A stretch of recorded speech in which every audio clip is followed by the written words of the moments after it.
दर्शकों नमस्कार। भारतीयम और प्राइम 24 न्यूज़ की एक पहल जिसका नाम है एक कदम स्वास्थ्य की ओर। इसमें स्वास्थ्य के विषय पर जानकारी देने के लिए हमारे बीच में आज उपस्थित हैं डॉक्टर साहब, डॉक्टर विपिन परिहार जी। परिहार जी, आपका बहुत बहुत स्वागत है हमारे शो में। धन्यवाद सर, हमारे दर्शकों द्वारा लगातार एक सवाल विभिन्न माध्यमों से हमसे पूछा जा रहा है एक टर्मोलॉजी को लेकर कि एक सर्वाइकल कैंसर जो टर्म है जी ये क्या है, कब होती है, कैसे होती है? जी जी बहुत ही अच्छा प्रश्न किया आपने।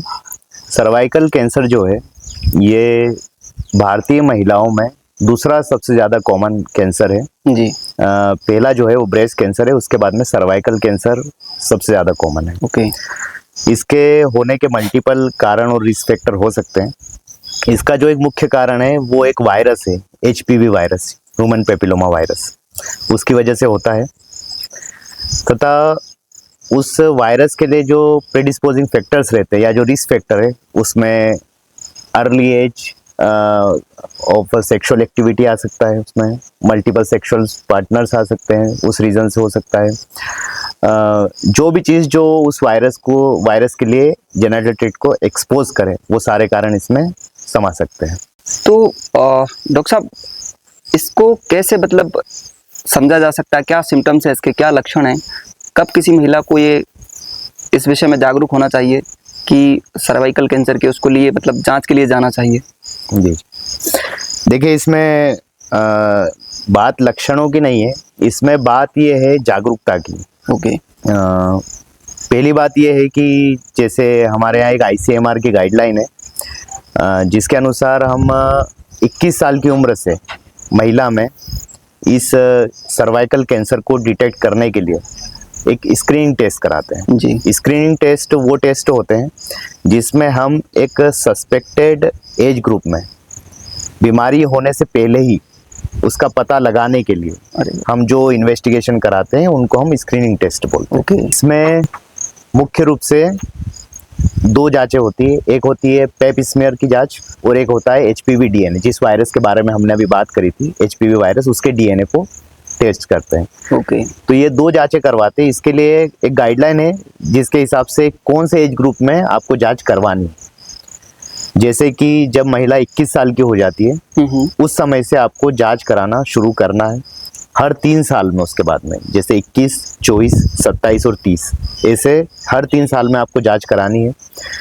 जांच कराने के लिए आपको पेप स्मीयर का टेस्ट कराना है। अगर मान लीजिए जांच नॉर्मल आती है तो उसके बाद में 30 के बाद में आप अगर पेप स्मीयर और HPV DNA दोनों की जांचें कराते हो तो हर 5 साल में करवानी है। जैसे 35 साल, 40 साल, 45, 50, 55, 60 और 65। यदि आप केवल पेप स्मीयर कराते हैं तो इसमें भी हर 3 साल में आपको जांच करवानी है। अगर 65 साल की उम्र तक जांचों में कोई भी समस्या नहीं दिखाई देती, जो कि हम स्क्रीनिंग टेस्ट कर रहे हैं, पेप टेस्ट और HPV DNA, तो 65 साल के बाद में हम जांचों को डिसकंटिन्यू कर देते हैं। जी जी। जैसा कि मैं समझ पाया हूँ, स्क्रीनिंग टेस्ट से आपका तात्पर्य है कि बीमारी के पहले ही हम इसको डिटेक्ट करने की कोशिश कर रहे हैं। जी जी। तो सर, हमारे दर्शकों को बता सकेंगे आप कि इस जांच के लिए कहाँ, कौन से अस्पताल में जाकर ये जांच करवाई जा सकती है? जी जी, ये जांच जनरली जो भी टर्शरी केयर सेंटर्स है हमारे देश में, जो कि मेडिकल कॉलेजेस है या डिस्ट्रिक्ट हॉस्पिटल्स है, वहाँ पे भी ये जांच अवेलेबल है।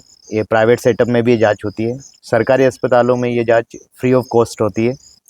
प्राइवेट सेटअप में 1000 से 1500 या डिपेंड करता है, लेबोरेटरी टू लेबोरेटरी वेरी करता है, जांच हो जाती है। पेनलेस, दर्द नहीं होता है, कोई समस्या नहीं आती उसमें। सरकारी सेटअप में भी आज अगर आप जांच आज करवाते हैं तो कल तक आपको रिपोर्ट उपलब्ध हो जाएगी। क्या बात है सर! सरकारी अस्पताल में कौन से विभाग में जाके जांच के लिए जी अप्रोच करना होता है? इसके लिए आपको महिला रोग विशेषज्ञ को दिखाना पड़ेगा। जो ओब्स एंड गायनी डिपार्टमेंट रहता है उसमें आपको दिखाना पड़ेगा। जो महिला रोग विशेषज्ञ है या तो वो स्वयं से आपके सर्विक्स से सैंपल लेते हैं या तो फिर एक पैथोलॉजिस्ट ले सकता है। ओके। वो सैंपल लेने के बाद में उससे एक स्लाइड प्रिपेयर की जाती है। स्मीयर प्रिपेयर करने के बाद में स्लाइड के ऊपर उसको स्टैंड करके पैथोलॉजिस्ट के द्वारा देखा जाता है माइक्रोस्कोप में, और उसकी रिपोर्टिंग की जाती है। और उस रिपोर्टिंग को फिर से जो महिला रोग विशेषज्ञ वो पढ़ के उसको एनालिसिस करके जो भी फर्दर चीज़ें हैं वो करते हैं। सर जनरली भारतीय मानसिकता के अनुसार जब तक हम बीमार नहीं हो जाते तब तक अस्पताल का मतलब हम अप्रोच नहीं करते हैं। जी जी। तो ऐसा क्या किया जाए जिससे कि लोग इस बारे में ज़्यादा से ज़्यादा अवेयर हों और निसंकोच भाव से अस्पताल को अप्रोच करें और बीमारी से पहले ही इसको डिटेक्ट करने की कोशिश करें, तो इसके लिए क्या सुझाव आप देना चाहेंगे? जी जी, जैसा कि मैंने आपको बताया कि स्क्रीनिंग टेस्ट है। जी। इसका मतलब है कि आपको अभी बीमारी हुई नहीं है, हम पहले उसको जांच करने की कोशिश कर रहे हैं।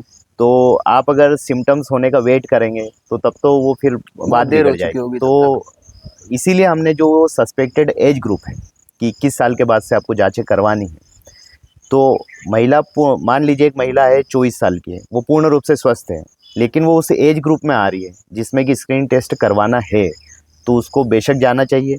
वो महिला रोग विशेषज्ञ के पास जाए और वो जाके स्वयं से बोले कि मुझे कोई भी सिम्टम नहीं है, कोई समस्या नहीं है, लेकिन मुझे ये जांच करवानी है स्क्रीनिंग के एज ए तौर पर मैं स्क्रीनिंग ये टेस्ट। जी जी, जांच करवाना चाहती तो हूँ। वो करवा सकती है। और हर ऐसा भी नहीं है कि आपको रेगुलर कराना, हर 3 साल में एक बार जांच करानी है, जिससे तो कि आपकी सेफ्टी बनी रहेगी। क्या ऐसा मान सकते हैं कि अगर जैसे फॉर सपोज कि कोई हमारी महिला दर्शक हैं वो देख रहे हों और इस जागरूकता अभियान से प्रेरित होकर अगर वो जाएं और आज उनकी एज 24 साल है और वो जांच करवाएं, तो क्या अगले 3 साल तक वो निश्चिंत हो सकती है इस चीज़ को लेकर? जी, देखिए निश्चिंत वाली बात नहीं, इसमें ये है कि आपको हर 3 साल में आप उसको अर्ली लेट से कि आप जिन महिला की बात करें, अगर लीजिए वो 24 साल की महिला है, अगर वो आज जाँच नहीं करवाती है और वो 4 साल के बाद जाती है और तब तक उनको पता चलता है कि वो कैंसर के किसी आगे की स्टेज में पहुँच चुकी है, तो उसको हम पहले ही अभी डिटेक्ट कर सकते हैं। या आज जिस स्टेज में होगी, मान लीजिए आज भी है, तो बहुत ही पहले हम उसको भाप सकते हैं। इसका मतलब हम कह सकते हैं कि इस सारे वार्तालाप का जो एक क्रक्स है वो है कि prevention is better than cure. जी, जी, जी। बहुत बहुत धन्यवाद सर इतनी महत्वपूर्ण और जागरूकता से भरी जानकारी देने के लिए। दर्शकों, मैं आशा करता हूँ कि हमारे द्वारा दी गई जानकारी आपको पसंद आ रही होगी, आपके ज्ञानवर्धन में हम सहायक सिद्ध हो रहे होंगे।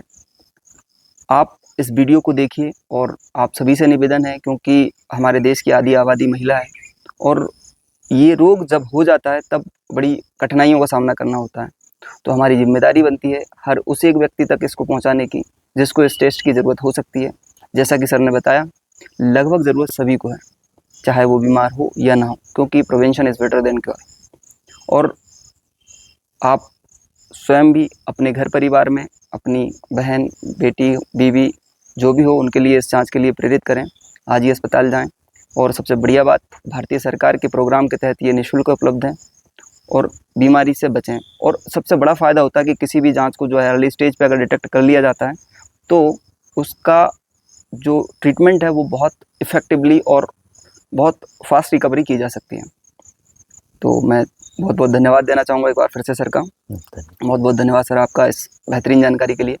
और आप सभी को अगर ये प्रोग्राम अच्छा लग रहा हो तो आपसे निवेदन है कि इस प्रोग्राम को लगातार और बाकी लोगों तक पहुंचाइए और घर बैठे अपना योगदान दीजिए।